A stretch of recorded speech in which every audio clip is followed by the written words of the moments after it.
그는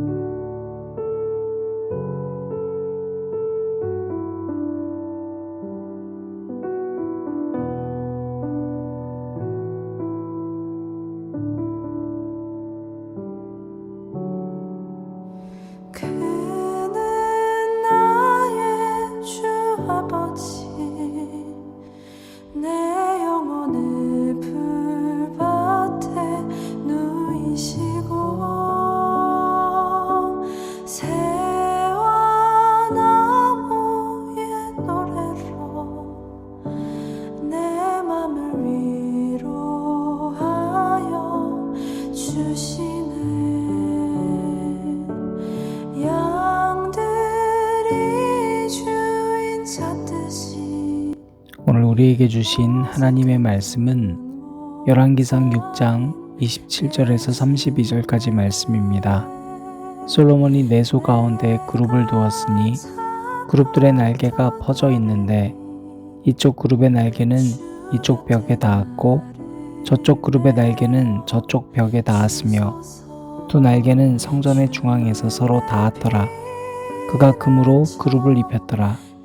내 외소 사방 벽에는 모두 그룹들과 종려와 핀 꽃상을 아로새겼고 내외 성전 마루에는 금으로 입혔으며 내소로 들어가는 곳에는 감람나무로 문을 만들었는데 그 문인방과 문설주는 벽의 5분의 1이요 감람나무로 만든 두 문짝에 그룹과 종려와 핀 꽃을 아로새기고 금으로 입히되 곧 그룹들과 종려에 금으로 입혔더라.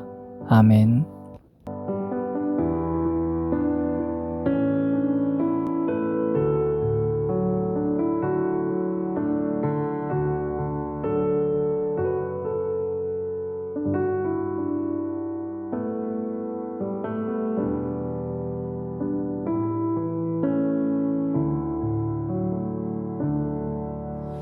그는 나의 주 아버지, 내 영혼을 불밭에 누이시고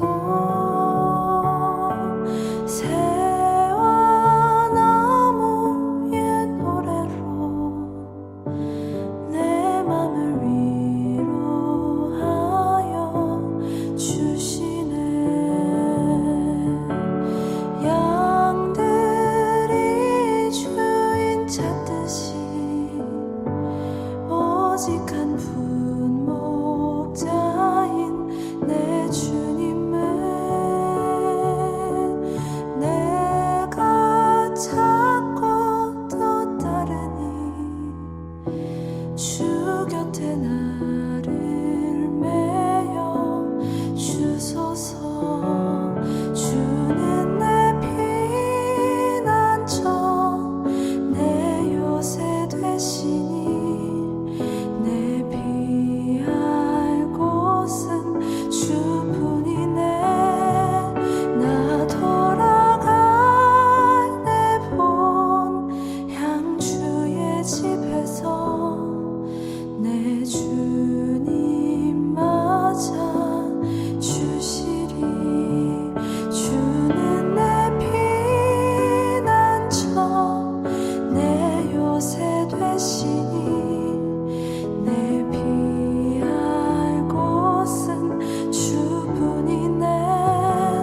나 돌아갈 내 본향 주의 집에서 내 주님 맞아 주시리. 내 주님 맞아 주시리.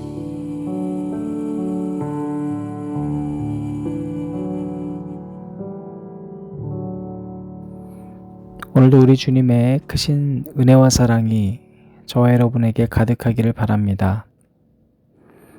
우리가 이번 주에 솔로몬이 성전을 만드는 내용을 보고 있습니다.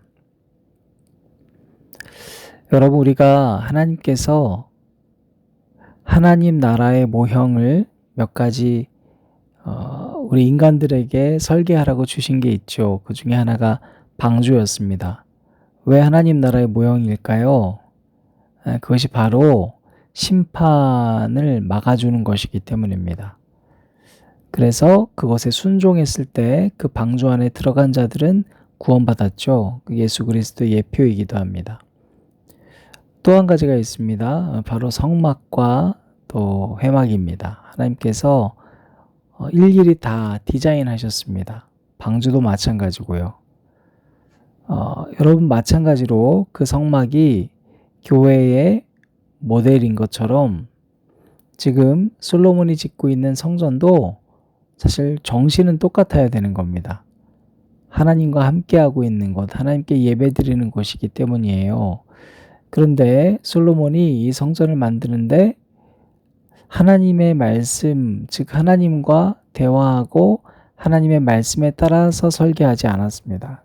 사실상 하나님이 그렇게 원하지는 않았던 거예요. 그냥 허락해 주신 거거든요. 자, 그래서 우리가 솔로몬이 뭘 놓쳤다고 그랬죠? 이번 주에 비전도 좋고 그가 가진 능력도 좋지만 실제로 듣는 마음을 잃어버렸다. 자, 여러분, 여호와의 말씀이 솔로몬에게 임하여 이르시되 12절 보면 내가 지금 이 성전을 건축하니 내가 만일 내 법도를 따르며 내 율례를 행하며 내 모든 계명을 지켜 그대로 행하면 내가 내 아버지 다윗에게 한 말을 내게 확실히 이룰 것이오. 그러니까 하나님은 이 성전이 어떻게 만들어지고 직접 설계하고 이것이 아니라 네가, 즉 솔로몬 너가 하나님 말씀 따라야 된다. 그러면 이 성전은 내가 축복처럼 다윗하고 했던 약속이니까 내가 지킬 거야. 이거거든요. 그래서 우리는 이 성전, 즉 솔로몬의 성전과 똑같이 우리도 교회를 다니고 예배당이 있잖아요. 그럼 우리는 어떻게 운영해야 되는가? 어제 말씀에서 우리가 뭘 발견했죠? 하나님의 뜻대로 운영해야 되는 거구나. 교회는 하나님의 말씀대로 따라가야 되는 거구나. 교회는 그래야 되는구나. 굉장히 단순한 거예요. 그죠? 근데 우리가 이 단순한 것을 놓친다고요. 왜냐면 세상에서 살다 보니까 세상의 원리와 원칙들과 방법들이 너무 내 삶의 도배가 된 거예요. 그래서 이제 이 하나님의 말씀이 어떻게 기록돼 있지? 이게 잘 생각이 나지 않고 그걸 어떻게 적용해야 되는지를 몰라요. 그래서 우리는 이번 주에 발견이라는 키워드를 얘기했었죠. 발견해야 되는 거예요. 여러분, 이것이 바로 우리가 어제 나누었던 또 이번 주에 나누었던 이야기들입니다. 자, 그것이 총론, 즉 하나님의 뜻대로 교회를 세워야 돼. 이게 총론이라면 강론은 뭐예요? 성전을 지으실 때 어제 우리 본문 말씀의 13절에 보면 내가 또한 이스라엘 자손 가운데에 거하며 내 백성 이스라엘을 버리지 아니하리라 하셨더라. 즉 하나님은 솔로몬이 짓는 예배당 안에 갇혀 있는 것이 아니라 사람들 안에 거하신다는 거예요. 따라서 우리가 하나님을 사랑한다는 건 뭐예요? 사람을 사랑하는 것이 하나님 사랑하는 것이죠. 그리고 그 사람이 한 사람이 아니라 공동체를 일궈 나가야 된다는 거예요. 그래서 우리가 어제 어떻게 결론 맺었습니까? 교회가 해야 될 일, 사람을 사랑하는데 목숨 걸고 사람을 세워나가는데 최선을 다하는 것이구나. 그것이 우리가 하나님 사랑하는 구체적인 방법이라는 걸 알았습니다. 자, 그래서 우리 10월 달에 있는 생명터치 콘서트 올 한 해 주제가 사실 구원이거든요. 여러분, 우리가 이걸 놓치고 살았잖아요. 이걸 발견하게 하신 거예요, 하나님께서. 한 생명을 놓고 여러분 정말 기도하면서 우리가 정말로 소망을 가지고 살았으면 좋겠어요. 자, 그런데 오늘 말씀 보면요. 솔로몬이 내소 가운데 그룹을 두었으니 그룹들의 날개가 펴져 있는데 라고 이제 시작을 합니다. 그래서 두 날개가 나오는데요. 여러분, 이 두 날개는 똑같이 균형을 이루고 중앙에서 만나는 겁니다. 그래서 오늘 우리가 한 가지 생각해 볼 것이 있어요. 이번 주 내내 우리는 솔로몬의 성전을 보면서 한 가지 측면을 놓고 집중적으로 봤습니다. 즉 아, 그래. 이 솔로몬의 성전은 너무 화려해. 자꾸 거기에만 집중하다 보니까 어떤 마음들이 우리에게 올라오죠? 비난과 비판적인 시각들이 자꾸 올라와요. 근데 여러분 곰곰이 생각해 보세요. 이거 하나님이 허락하신 거잖아요. 또 심지어 나중에 축복도 해주십니다. 그리고 솔로몬이 그 안에 최선을 다해서 뭔가 하나님의 마음과 성전의 설계를 통해서 성전은 이렇게 돼야 돼라는 그 의미를 담고 있었다면 우리가 생각해 봐야 되겠죠. 발견해야 되는 거예요. 이 성전에 어떤 의미가 있을까? 무엇을 담으려고 했을까? 우리는 이 의미를 발견하면 되는 겁니다. 자, 그래서 오늘 말씀 우리가 집중해 볼까요? 어떤 의미를 우리가 발견해야 될까요? 보면요, 성전의 외양을 꾸미고 이제는 내부를 꾸미기 시작하는 장면이에요. 성전의 내부를 꾸미는데요. 여러분, 성전 내부는 밖에서 보이지 않잖아요. 그런데 성전 내부를 정금으로 완전히 도배를 했습니다. 약 99.999%의 순금이 정금이거든요. 그런데 이것을 지성소와 성소에 다 도배를 했습니다. 여러분, 이 내소에 해당되는 지성소에 약 600달란트 정도가 들어갔다고 역대하 3장 8절 말씀이 나오는데요. 이 내소를 넘어서서 지성소를 제외한 외소까지 포함하면 나머지 공간은 2배 이상 컸거든요. 그럼 약 2,400달란트 혹은 2,500달란트 이상이 이 내부를 꾸미는 데 들어간 겁니다. 그러니까 천문학적인 금액이 들어갔어요. 사랑하는 여러분, 아니 하나님 여기 안 계신데, 하나님 안 계신 건 아니겠지만 이 안에 갇혀 계시는 분이 아닌데 여기에다가 너무 많이 돈 들인 건 진짜 좀 너무한 거죠. 그렇게 보일 수도 있으나 여러분, 때로는 그렇지 않을 때가 있어요. 우리가 이런 마음이 들 때가 있거든요. 아니 그렇게 많은 돈을 왜 거기다가 써? 차라리 가난한 곳에 쓰지. 그 말도 틀리지 않아요. 그런데 여러분, 그거보다 더 중요한 게 있어요. 바로 모든 것을 비난의 언어, 비판적 시각으로 바라보는 우리의 모습이에요. 오히려 내가 내려놓지 못하고 순종하지 못하는 마음일 수도 있다는 거예요. 나는 그런 데다가는 돈 안 써. 나는 이런 교회에다가는 돈 안 낼 거야. 여러분, 우리는 내가 하나님께 봉헌하지 못하면서 실은 여러 가지 핑계를 댈 때가 많아요. 아직은 내가 내려놓지 못하고 내가 전적으로 하나님께 드리지 못하면서 사실은 다른 핑계를 댈 때가 많다는 거예요. 쉬운 예로 예수님과 나병 환자의 집에서 일어났던 이야기가 있어요. 베다니의 나병 환자 집에서 여자가 향유옥합을 깨뜨려서 예수님께 붓잖아요. 근데 제자들이 그때 다 분개해요. 제가 이것을 3월달 말에 설교했던 기억이 나거든요. 저는 유다만 분개한 줄 알았는데 그렇지 않았더라고요. 모든 제자들이 이 여자를 향해서 분개했어요. 왜 예수님한테 와서 이렇게 깨뜨리냐고.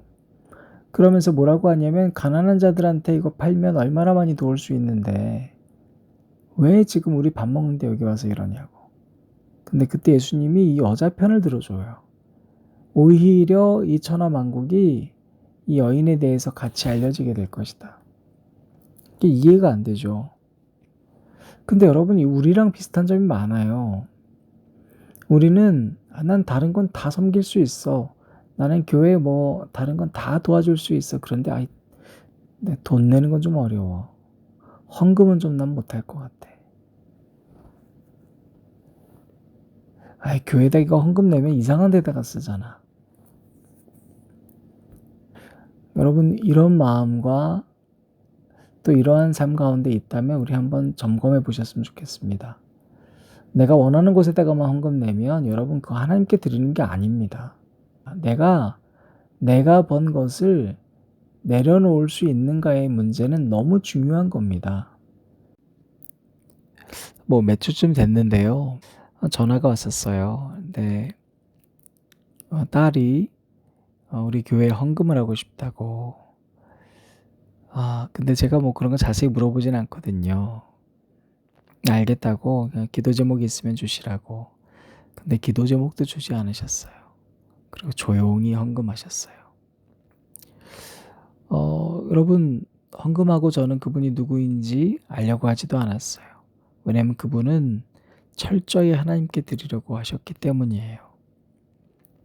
우리 교회에 대해서 잘 알지 못하지만 어떻게 쓰일지는 모르지만 그러나 하나님의 뜻대로 살아가는 교회인 줄 믿고 200만 원을 헌금하셨어요. 여러분, 우리는 이걸 보면서 뭘 느껴야 될까요? 와, 돈 많이 했다. 어떤 분은 상대적으로 뭐 그게 뭘. 근데 여러분, 여기서 중요한 건요, 그분이 그러면서 아무것도 요구하지 않았다는 거예요. 그저 우리 교회가 하나님 뜻대로 사는 교회인 것을 그분은 믿고 기도하고 바라면서 헌금하셨을 거예요. 돌아보면서 우리의 모습을 한번 점검하게 됐어요. 내가 원하는 사역에 쓰여지지 않는다 할지라도 그래도 내가 하나님께 드릴 수 있는 거, 여러분, 이것이 믿음입니다. 바로 오늘 우리가 성전의 설계를 통해서 발견할 수 있는 겁니다. 그래서 우리는 두 번째 이 설계의 아주 중요한 점을 발견하게 되는데요. 화려한 것을 좋아하는 이 솔로몬이 성전의 외부를 정금으로 도배하지 않았다는 겁니다. 바로 내부를 금으로 도배했다는 겁니다. 아무나 들어올 수 없었던 지성소를 가장 화려하게. 여러분, 이것은 우리에게 아주 본질적인 이야기를 하고 있는 겁니다. 내가 외적으로 전혀 드러나지 않아도 내 내면이 순금처럼 정금처럼 가꿔질 수 있는가에 대한 문제이기도 하고, 또 한 가지는 나의 사역이 외부로 전혀 알려지지 않는다 할지라도 내가 나랑 전혀 상관없는 곳에 나의 시간을 다 드리고 나의 재물을 헌신하고 봉헌할 수 있는지에 대한 질문입니다. 내가 아무리 이렇게 헌금하고 봉헌해도 내가 원하는 대로 쓰이지 않는다 할지라도, 내가 아무리 이렇게 헌신해도 그 누구도 알아주지 않는다 할지라도, 그러나 하나님은 알아주신다는 이야기입니다. 정금같이 사용해 주신다는 이야기입니다. 사랑하는 여러분 한번 점검해 보시죠. 올 한 해 동안 여러분의 헌신의 모습은 어땠습니까? 여러분 봉헌 생활은 어떠셨습니까? 하나님께 드린 겁니까? 아니면 여러분이 여러분의 원하는 곳에 쓰고 있습니까?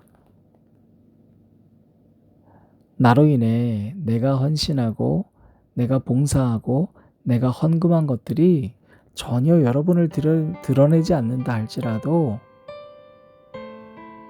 그러나 기꺼이 드리실 수 있는 여러분의 모습이 될 때 비로소 여러분으로 인해서 그 공동체는 아름다운 하나님의 교회가 될 것이요, 하나님께서 정금같이 사용해주는 여러분 한 사람 한 사람이 될 줄로 믿습니다. 이 시간에 함께 기도하실 때 여러분 돌아보시기 바랍니다.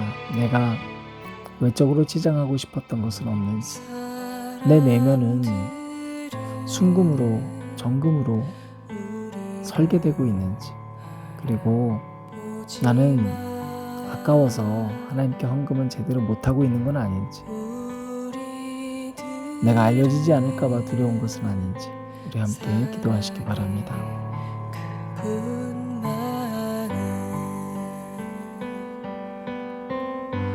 잠시 지나 세상이 좋아 보이나, 우리들은 사랑의 그분만을,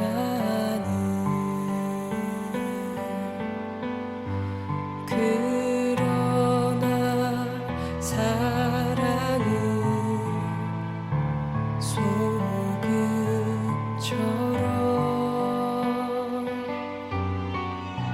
자기를 녹이는 아픔이 있네. 세상의 모든 것을 버리고 님을 따르며 주께 받은 내 몸을 다시 바치리. 나의 몸과 맘 나의 생명을 주님을 위해서 자유의 나라 희망의 나라 지금 여기에 나 이제 돌아갑니다. 당신의 품으로.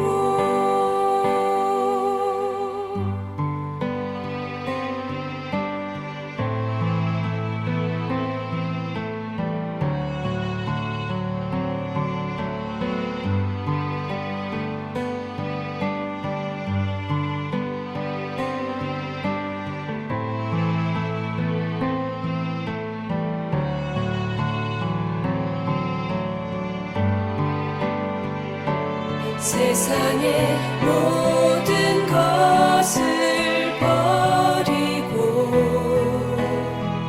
님을 따르며 주께 받은 내 몸을 다시